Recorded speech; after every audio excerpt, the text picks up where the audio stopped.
السلام عليكم ورحمة الله وبركاته. ازيكم يا جماعة، اخباركم ايه؟ اتمنى تكونوا بخير. معاكم محمد من قناة الاختراع المصري. اولا احب اشكر جميع المشتركين معايا على اليوتيوب ومتابعيني اول باول على اليوتيوب وعلى الفيسبوك، اللي عددهم بفضل الله رب العالمين وصل على اليوتيوب 20,000 مشترك. ثانيا فيديو النهارده هنتعرف فيه مع بعض عن الفائز في حلقة كيف تصنع صاروخ. وزي ما قلت لحضراتكم يا جماعة ان الفائز عشوائي عن طريق موقع يوتيوب راندوم. والناس اللي بتسأل عن الفيديوهات القديمة ليه ما اعلنتش عن الفائزين فيها، احب اقول لكم واعرفكم ان كل فيديو ليه شروط معينة، وهي عدد لايكات معين وعدد مشاهدات وعدد كومنتات.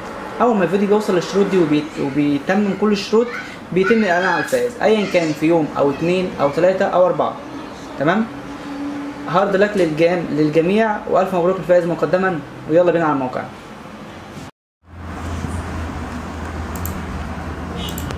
طيب هناخد رابط الفيديو نحطه في الموقع هنا، نبحث.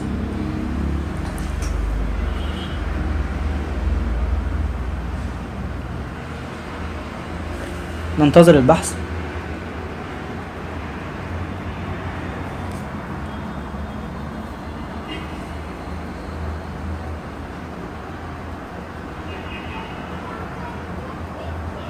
طيب دلوقتي زي ما حضراتكم شايفين معانا 1634 كومنت.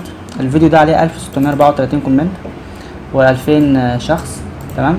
هنطلب دلوقتي من الموقع زي ما بنطلب كل مرة انه يطلعنا شخص عشوائي، وده اللي هيكون الفائز معانا ان شاء الله رب العالمين. بسم الله. الفائز يا جماعة فارس. الف مبروك للفائز وهارد لك للجميع. يا ريت يا فارس لو شفت الفيديو تبعت لنا الايميل بتاعك في تعليق، واحنا عموما هنكلمك، هنبعت لك رسالة على الجيميل. انتظر رسالة النهارده. والسلام عليكم ورحمة الله وبركاته.